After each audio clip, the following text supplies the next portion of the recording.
juntos. Ponte de pie y alabemos juntos a nuestro Salvador. Toda mi adoración te daré, nada me reservaré.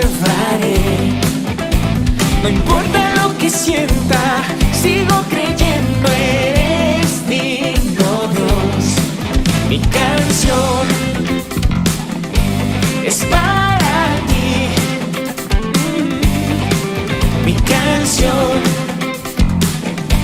es para ti. Al mundo gritaré, Dios grandioso, cantando con ustedes dicen, Dios grandioso, mereces lo mejor, Dios grandioso, Jesús tu nombre yo exaltaré. Te alabamos, Señor,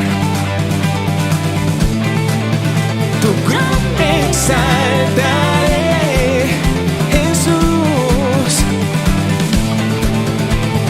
1, 2, 3, 4, hey. Muévete allí con libertad en tu casa.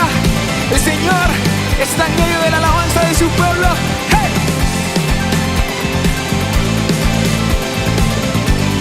Cantamos juntos. Toda mi adoración te daré, nada me reservaré.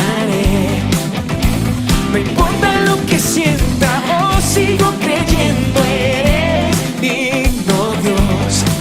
Mi canción es para ti, oh Dios. Mi canción en todo tiempo, Dios, es para ti, Jesús. Al mundo gritaré, Dios grandioso, cantando con fervor, díselo, Dios grandioso, mereces lo mejor, Dios grandioso, Jesús tu nombre yo exaltaré. Pueblo de Dios, alaba al Señor, que todo lo que soy, alabe al Señor, alabe su santo nombre, alabe al Dios que es grande, que es poderoso, aquel que está en medio de nosotros. ¡Oh! ¡Hey! Muévete con libertad.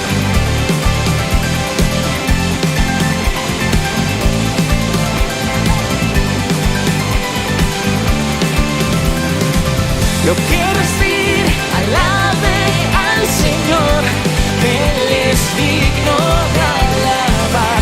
Todo el mundo grite al Señor, yeah, yeah. Te exaltamos cantando a una voz, Él es digno de alabar. Todo el mundo grite al Señor. Unamos nuestras voces a las voces de los ángeles y cantemos. Dios grandioso, Jesús, Dios grandioso, Dios grandioso, Jesús tu nombre yo exaltaré. Te exaltamos en el monte, pero también en el valle. Te exaltamos en nuestros desiertos y también, Señor, en los lugares que tú vas a hacer florecer, porque tú eres bueno. ¡Hey!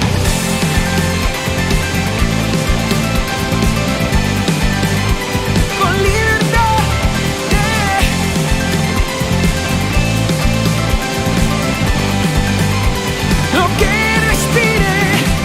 Lo que respire, alabe al Señor, Él es digno de alabar.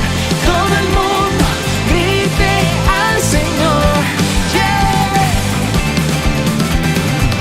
Te exaltamos cantando a una voz, Él es digno de alabar. Todo el mundo grite al Señor, yeah. Aleluya.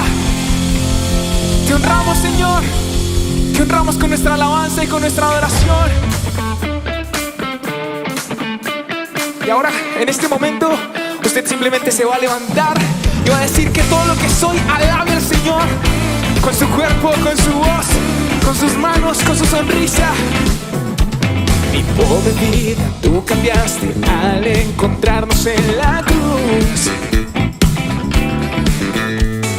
Desde el cielo tú llegaste para mi mano tomar. Me vestiste con amor, con ropas de salvación. Me vestiste con amor, con ropas de salvación. Bailando al ritmo de tu corazón. Sí, Jesús. Bailando al ritmo de tu corazón. Prepárese para su baile. Vamos. 1, 2, 3, hey.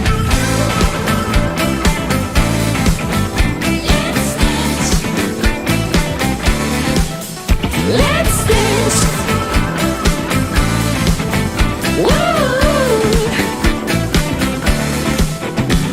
Un soplo de vida en mí, cada pieza unió. Tu palabra me sanó, tocaste mi corazón. Bailando al ritmo de tu corazón. Al ritmo de tu corazón. Bailando al ritmo de tu corazón. Al ritmo de tu corazón. Bailando al ritmo de tu corazón. Al ritmo de tu corazón. Bailando al ritmo de tu corazón. Jesús, tú cantas sobre mí y tus palabras me sanan. Quiero bailar contigo por la eternidad. En tus brazos quiero estar. El gozo del Señor es nuestra fortaleza. Y aunque la higuera no florezca, con todo yo me alegraré en el Señor. Recibe en este momento vida, recibe gozo, recibe esperanza, recibe el fuego del Espíritu que te lleva a bailar. ¡Vamos! Bailando. Let's dance. Let's dance.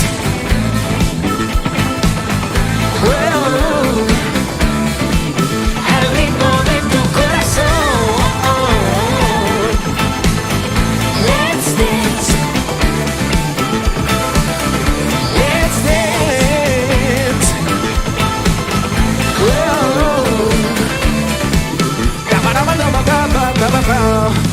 Yeah, yeah. Hallelujah. Yeah.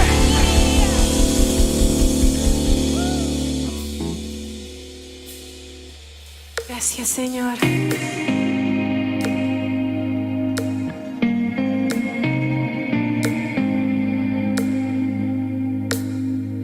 No podría estar sin ver tus ojos. No podría vivir sin contemplarte a ti. No podría estar sin ver tus ojos. No podría vivir sin contemplarte a ti. Es que eres más grande que el sol, más alto que las estrellas. Es que tu amor me inundó y ya no puedo vivir sin ti. Llévame, Señor, pegadito entre tus brazos. Llévame, Señor, al jardín de tu amor. Acércanos a ti, Señor.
Llévame, Señor, al jardín de tu amor. Llévame, llévame, Señor, pegadito entre tus brazos. Llévame al jardín de tu amor. Allí nos refugiamos, Señor.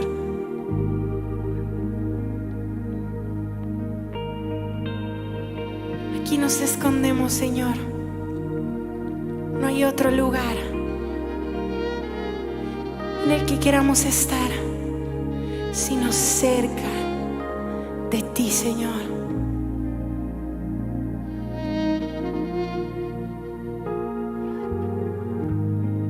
Oye, extendemos nuestras manos a ti y clamamos por el rocío de tu gracia, de tu amor, de tu bondad, de tu paz. Hoy te necesitamos, Señor.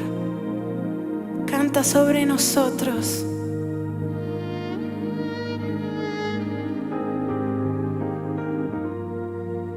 Habla, Señor. Sopla vida sobre nuestros huesos para que te podamos adorar. Gracias, Espíritu Santo, porque estás visitando cada rincón de nuestras casas. Gracias porque estás tocando cada corazón.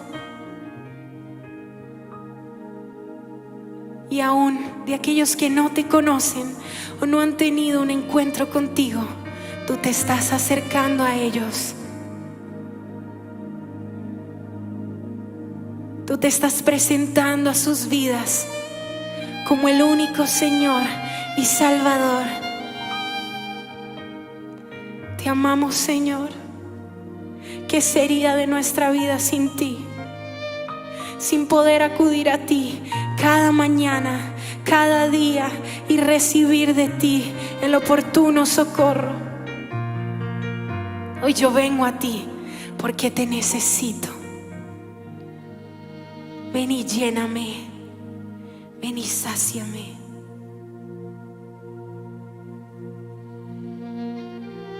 Ven y sácianos, Señor. Ven y sácianos.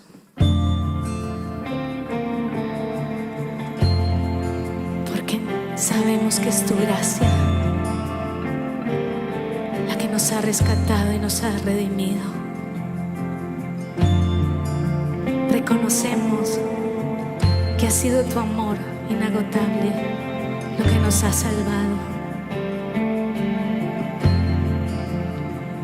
Mi alma estaba rota y herida, pero tu gracia la restauró. Manos vacías que tú llenaste, soy libre en ti, soy libre en ti. Sublime gracia del Señor, que un pecador salvó. Fui ciego, mas hoy veo yo, perdido.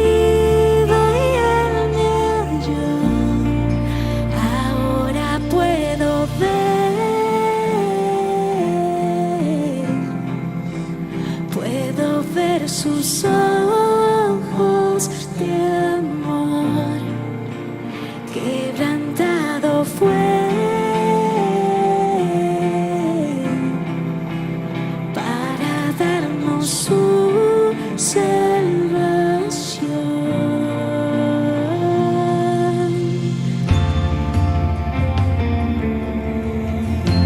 Tu salvación.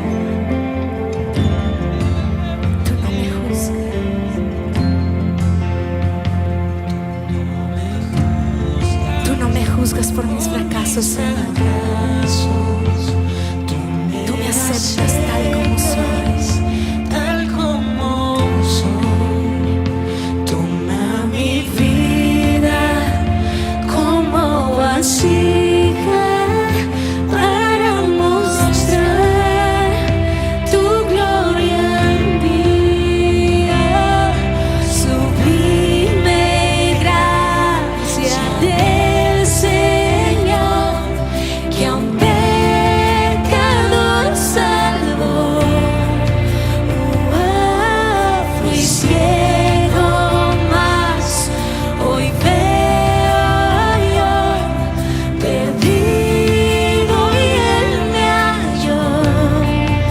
Ahora puedo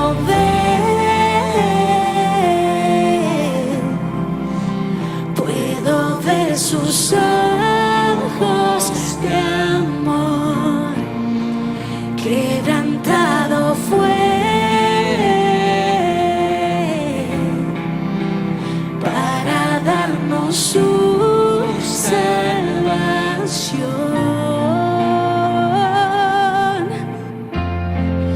Tu salvación nos diste, tú nos redimiste, de nuestra vida quitaste las cargas. Hoy nos unimos cantando, adorando al único Rey de nuestra vida. Toma la mano del que está a tu lado y levanta este canto de exaltación al Señor.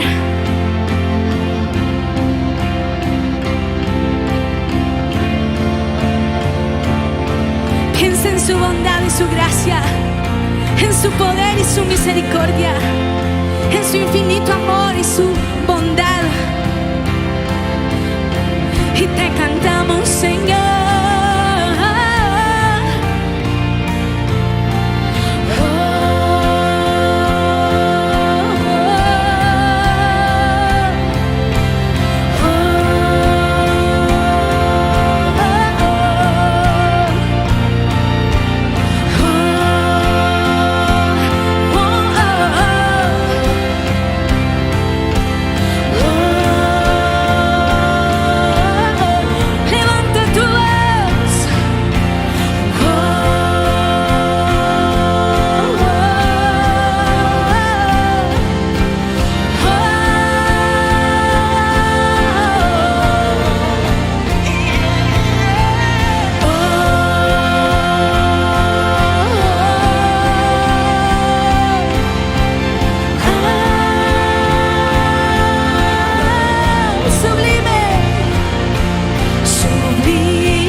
Donde usted está en este momento, levante esas manos y reciba esa gracia del Señor. Y yo te pido, Dios, que en este preciso momento tú entres a esa casa, a ese lugar de adoración y de alabanza, a ese altar que hemos construido. Y te pido, Señor, que tu gracia sea derramada, que se vaya el dolor, que se vaya la tristeza, que se vaya el enojo, que se vaya la culpabilidad, que tu lluvia de gracia sea derramada sobre cada persona en el nombre de Jesús. Y declárenlo una vez más: sublime gracia, sublime gracia del Señor, pecador, que a un pecador salvó. Fui ciego, fui ciego, mas hoy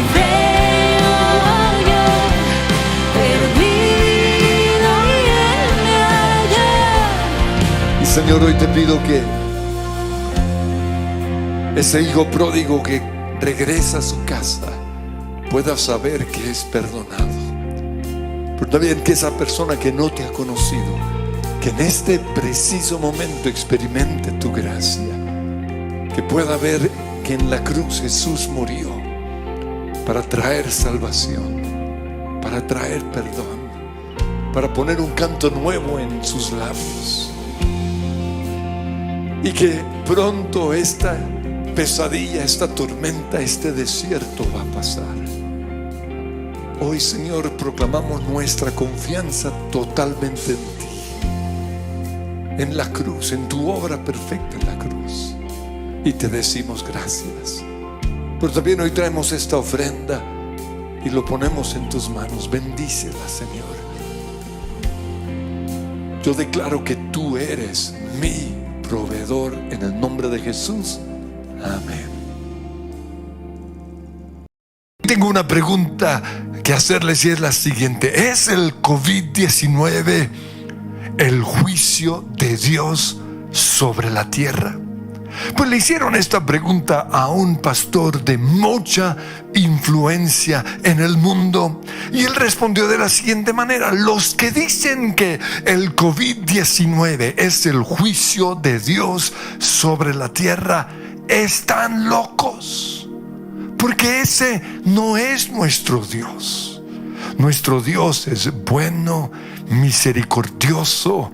Nuestro Dios es compasivo. Nuestro Dios no haría algo como eso. Y luego mencionó un versículo en la Biblia en donde dice que Jesús es la imagen visible del Dios invisible. Y cuando Jesús vino aquí a la tierra, Él reveló a la humanidad cómo era realmente Dios. Y este predicador siguió diciendo, y Jesús no fue un Dios o una persona mala ni violenta, sino que Él vino a buscar a los perdidos, a amarlos y a sanar al enfermo, a liberar al cautivo. Ese Dios que algunos creen que trae juicio sobre la tierra no es el Dios que Cristo vino a revelar.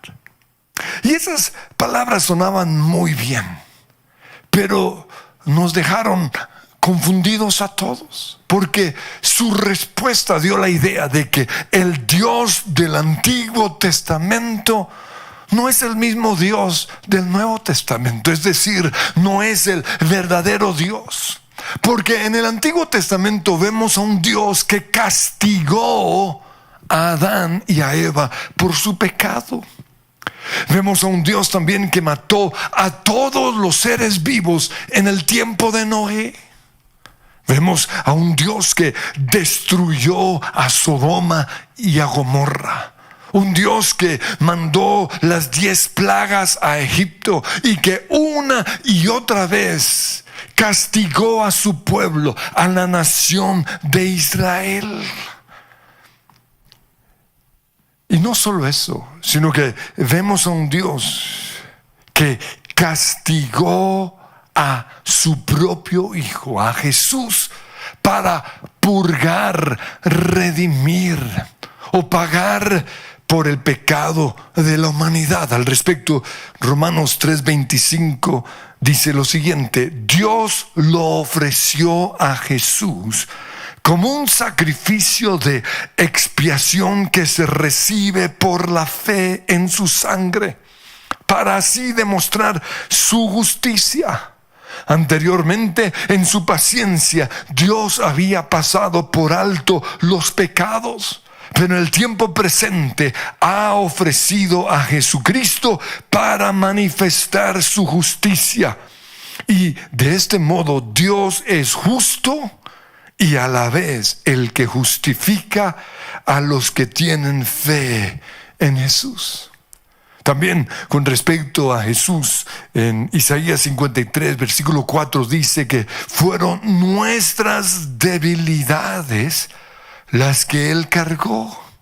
Fueron nuestros dolores los que lo agobiaron, y pensamos que sus pruebas o sus luchas o las dificultades que estaba padeciendo allí en la cruz era un castigo de Dios, un castigo por sus propios pecados. Pero no fue por sus pecados, sino que Jesús fue traspasado en esa cruz por nuestras rebeliones y aplastado por nuestros pecados.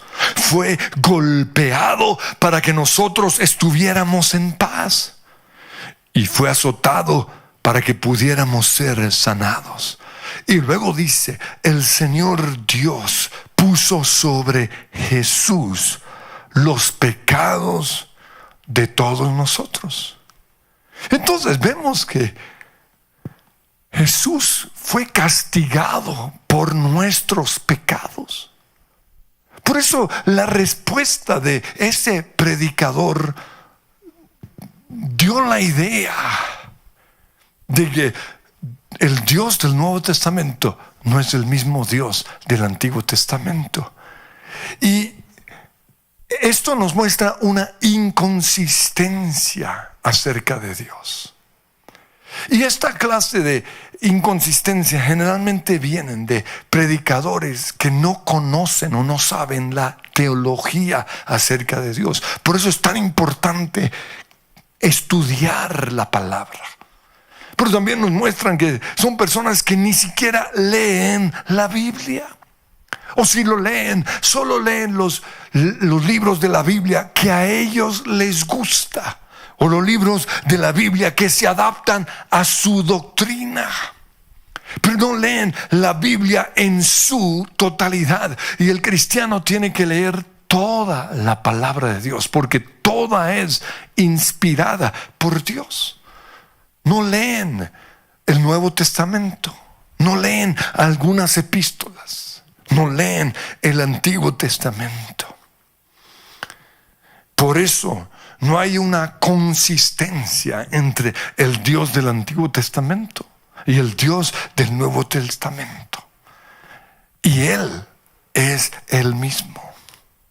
Pero también respuestas como estas nos muestran la ignorancia que algunos tienen con respecto a dos atributos de Dios, aparentemente contradictorios, pero que forman parte de su divinidad. Y esos atributos son su justicia y su gracia.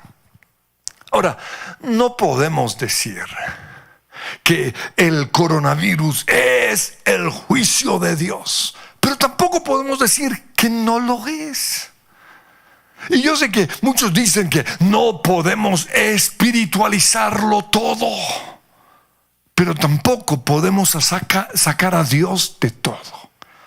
Y esa frase de que no podemos espiritualizarlo todo tiene que ver con aquellos que, o tenía que ver con aquellos que todo el tiempo que ven demonios detrás de todo. Y estoy de acuerdo, no podemos espiritualizarlo todo. Pero por otro lado, Dios sigue siendo Dios.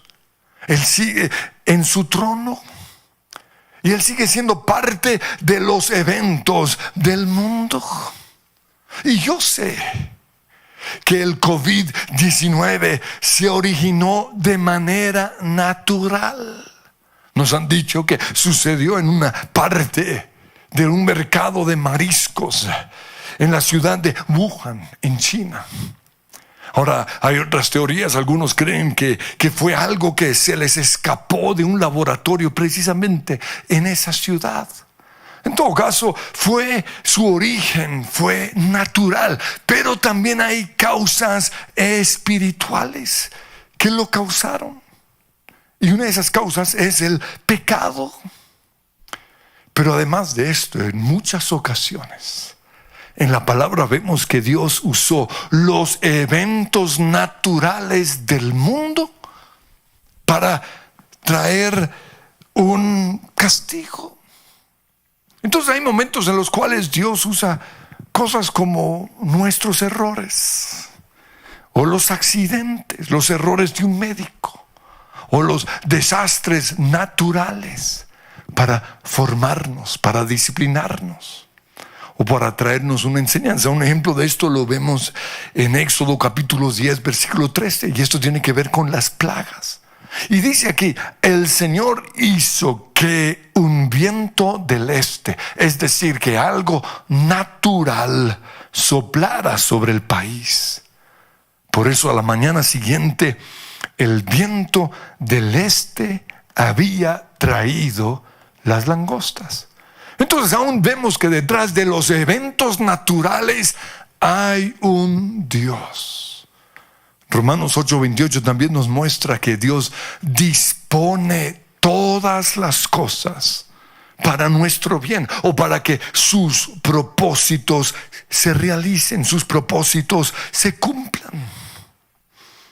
Entonces, hay situaciones que, aunque no son planeadas por Dios, como accidentes o catástrofes naturales, Dios aún así las usa para cumplir su propósito. Entonces vuelvo una vez más a la pregunta inicial. ¿Es el COVID-19 el juicio de Dios sobre la tierra?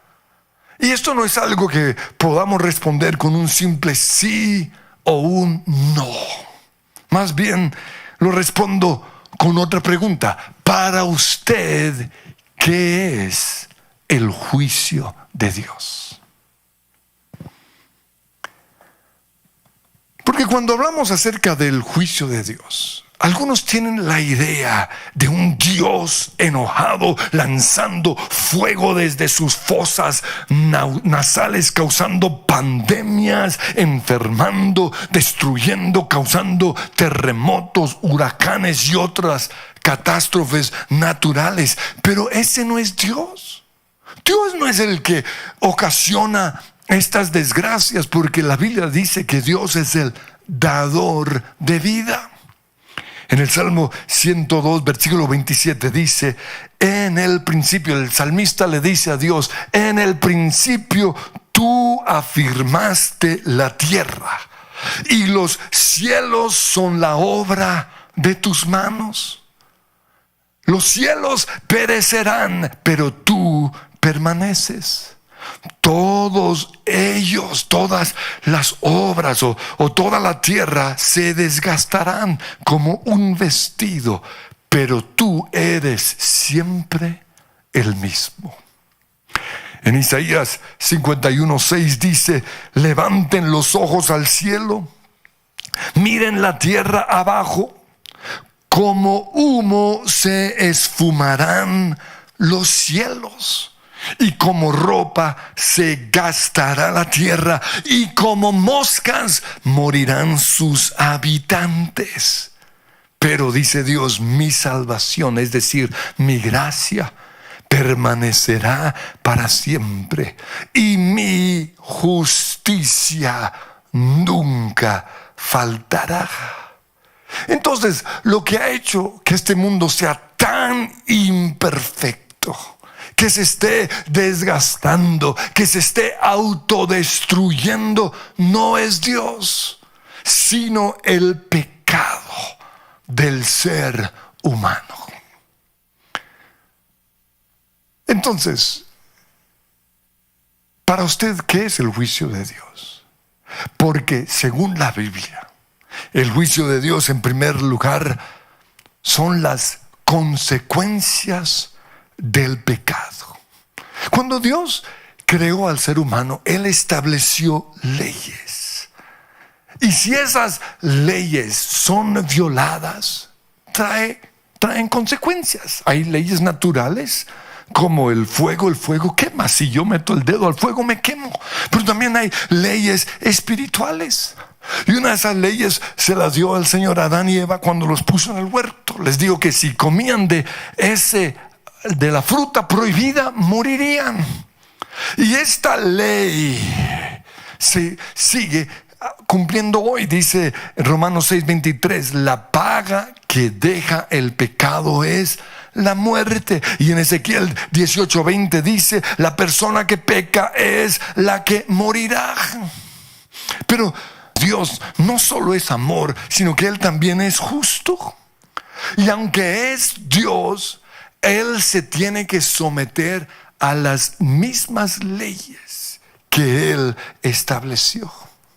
Por eso, la consecuencia del pecado es, fue y para siempre será la muerte. Dice Romanos 1:18, ciertamente la ira, es decir, el juicio de Dios, viene revelándose desde el cielo contra toda impiedad e injusticia de los seres humanos, que con su maldad obstruyen la verdad.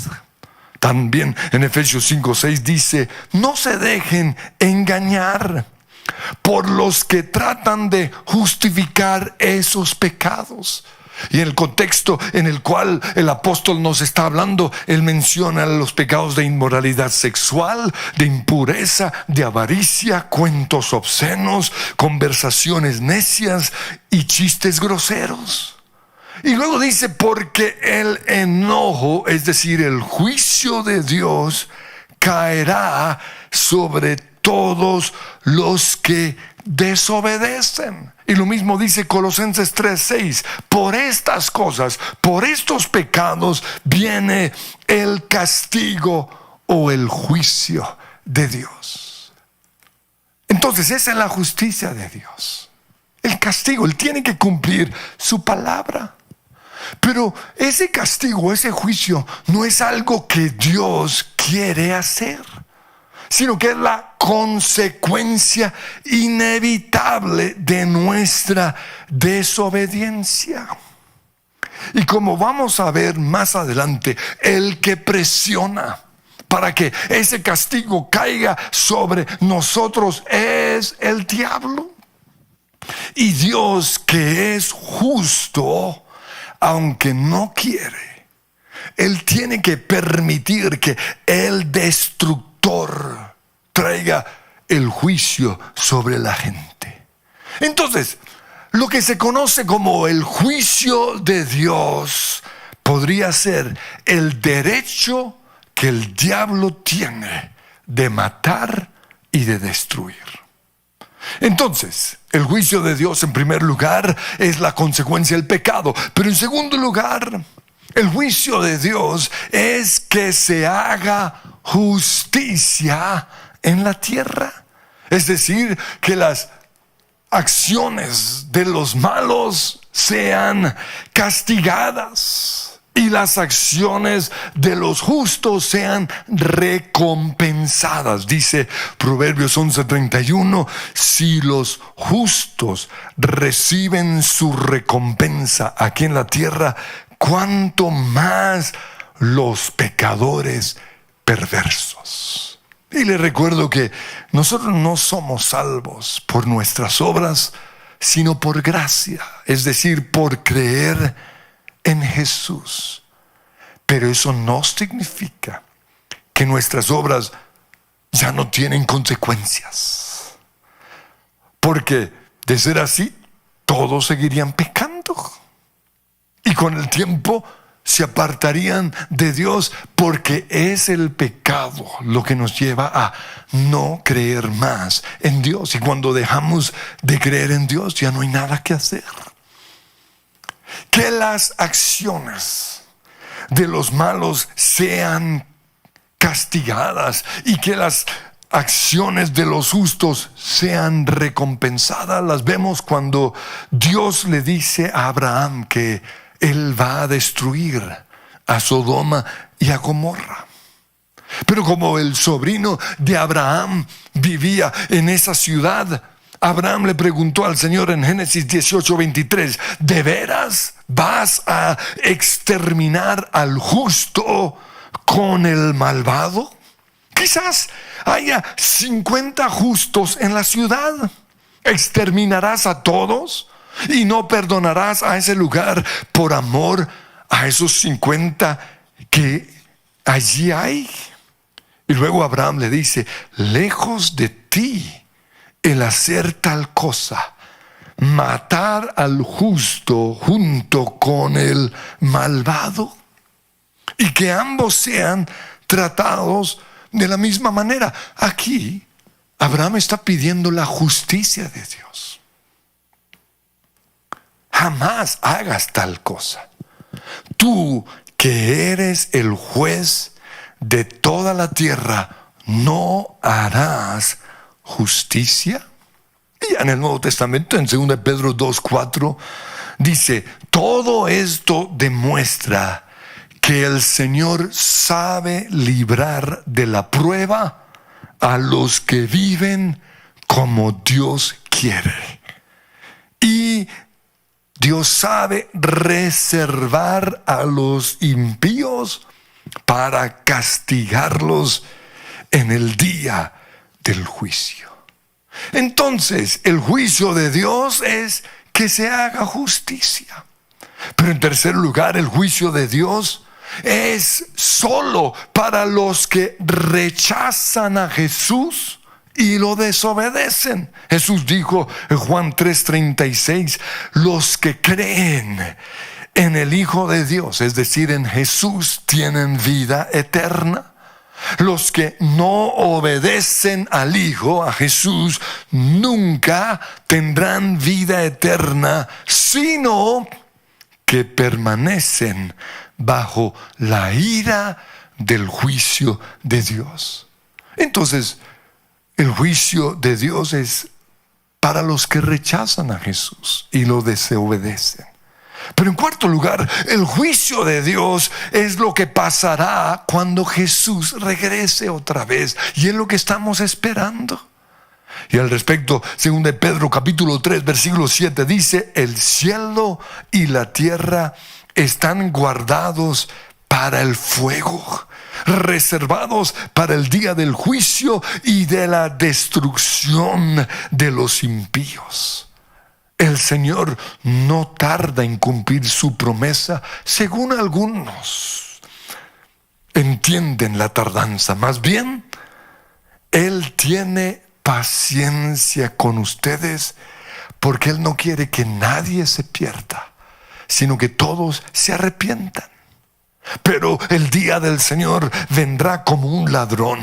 En aquel día los cielos desaparecerán con un estruendo espantoso. Los elementos serán destruidos por el fuego, y la tierra con todo lo que hay en ella será quemada. Y el versículo 11 dice: ya que todo será destruido de esa manera, ¿no deberían vivir ustedes como Dios manda, siguiendo una conducta intachable y esperando ansiosamente la venida del día de Dios?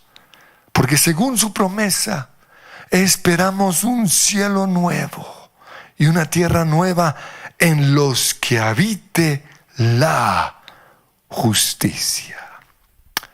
La ira de Dios, o lo que se conoce como la ira o el juicio de Dios, es simplemente su santidad que lo obliga a ser justo. Es parte de su carácter. Él es santo, y esa santidad lo obliga a ser justo.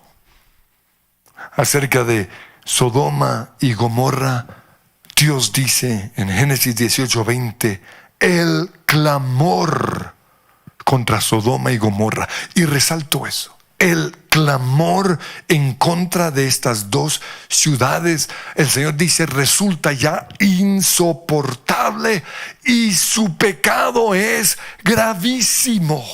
Por eso dice Dios: bajaré a ver si realmente sus acciones son tan malas como el clamor contra ellas me lo indica. Resalto una vez más, el clamor contra esas acciones me indica que son malas. En otras traducciones dice las acusaciones contra Sodoma, o las protestas en contra de esas ciudades, las quejas o lo que se dice en su contra. Ahora, ¿quién está levantando estas quejas en contra de Sodoma? Y esto es algo bien interesante, porque el que está hablando en contra de Sodoma es el mismo que los hizo pecar, es decir, el diablo. Y esa es su esencia. Él lleva a la humanidad a pecar y luego nos acusa delante de Dios. Porque si algo nosotros tenemos que entender es que en el trono de Dios hay un tribunal, hay una corte celestial, y ahí está Dios el Padre. Y la Biblia dice que todos los días el diablo viene a ese tribunal a acusarnos a nosotros. Y esto fue lo que sucedió en Sodoma y Gomorra. Y Dios dice que llegó el punto en el cual las quejas o el clamor, las acusaciones en contra de Sodoma ya eran insoportables.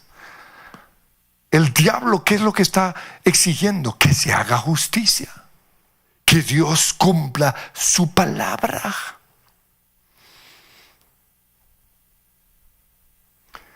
Y en ese mismo tribunal, o en esa misma corte celestial, está Jesús intercediendo por nosotros.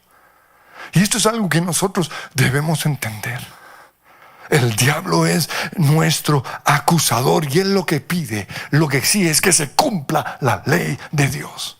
Pero la Biblia dice que Jesús está intercediendo de noche y de día por nosotros. ¿Qué es lo que está diciendo? Él dice: mi gracia los cubre, mi gracia los protege. Yo ya morí por esos pecados. Pero llega un momento en el cual la gracia no puede más detener el juicio que las acciones del ser humano merecen.